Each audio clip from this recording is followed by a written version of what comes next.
With the Counter-Strike 2 market crashing as of recently, many investors are wondering when the market will recover. The release of Counter-Strike 2 didn't quite live up to the players' expectations, which has left many people wanting more content from Valve. This has directly affected the CS market and has caused it to crash significantly in the past month. But to understand if the market will recover, we need to look back as to why this happened in the first place. On top of this, I'll be using various pieces of data to predict the future of the market. But before we go into all of this, I'd like to introduce the video sponsor GamerPay. If you're looking to buy or sell any CS2 skins, look no further. GamerPay is one of the best CS2 marketplaces right now. They offer a 0% selling fee on your skins, which is something that no other marketplace provides. On top of this, they allow you to sell any of your skins even when they're on trade lock. All you need to do is deliver them once a trade lock has been lifted, once you've verified yourself on the website. Buying skins on GamerPay is also super easy. You can sort by the best deals and find discounts to many of your favorite skins. GamerPay also provides a 0% buying fee on your first purchase on the site. GamerPay has so many other cool features, so what are you waiting for?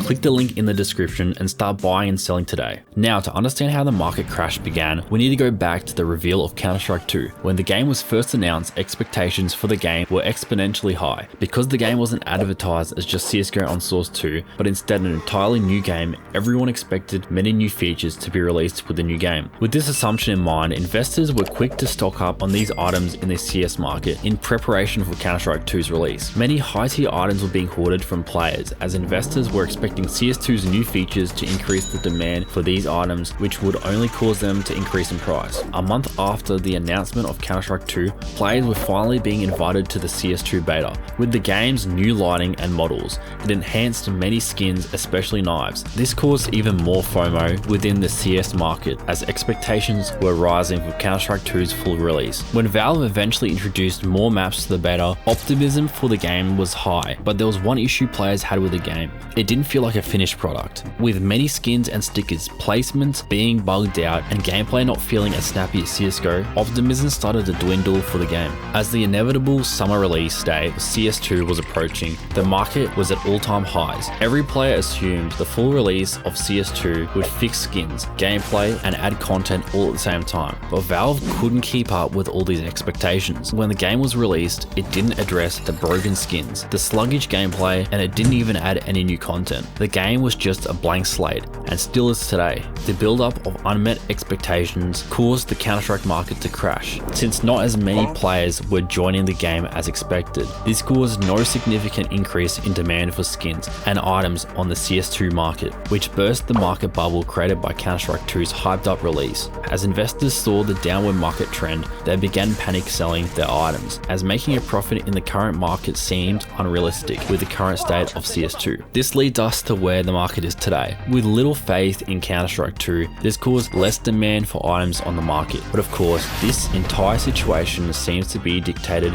by the short-term outcomes of the game. The question is right now, will the Counter-Strike market recover in the long run? To determine this, I decided to find a correlation between many different pieces of data related to the market. One of the common trends that I found was the player count for the game heavily influenced the amount of transactions that take place on the market. When more transactions occur, there is more demand for items, which forces the price up on the Steam market. This should be quite obvious, as when more people are playing the game, there are more consumers buying skins. Right now, Counter-Strike 2 has been having a rough time with its player count, as the past month the game has lost more than 100,000 active players. This explains why the CS2 market has been crashing. Less consumers means there will be less players wanting to outbid other players for certain skins, which makes skins decrease in value. So now the question is, what will make the player count increase for Counter-Strike 2? In the past, small updates such as cases, bug fixes haven't brought a significant amount of players back to the game. Only substantial updates have given the game more attention.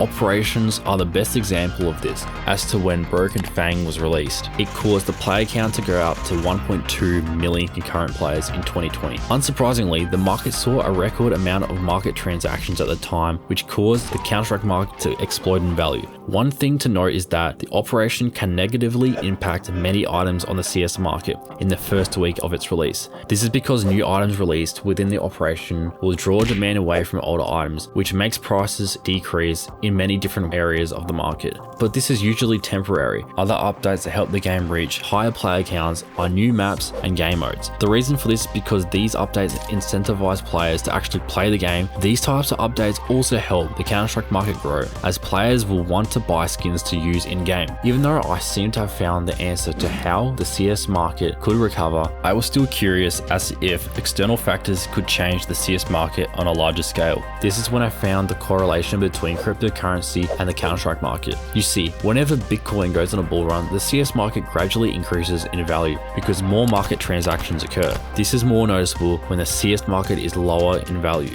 My explanation for this would be investor demand influencing the market. As crypto gets to its all-time highs, crypto investors use CS skins as exit liquidity so that they can still own assets that have potential to increase in price. As of now, crypto has been having a resurgence in price, but isn't anywhere near its previous all-time highs, which would explain why crypto investors aren't transferring their investments over to CS2. But if crypto increases more and the Counter-Strike market crashes further, crypto investors will see the CS market crash as an opportunity to make money, which will pump the market when they exchange their investments. Even though this is the case, the crypto market performing well seems to be a very specific way for the CS market to recover, and it isn't as impactful as large content updates from Valve. So after looking into all the data, the answer as to if the Counter-Strike market will recover is yes, but it's all up to Valve or other external factors in various markets as to when the Counter-Strike market will recover. Our safest bet is that a big update will help the market gain more demand.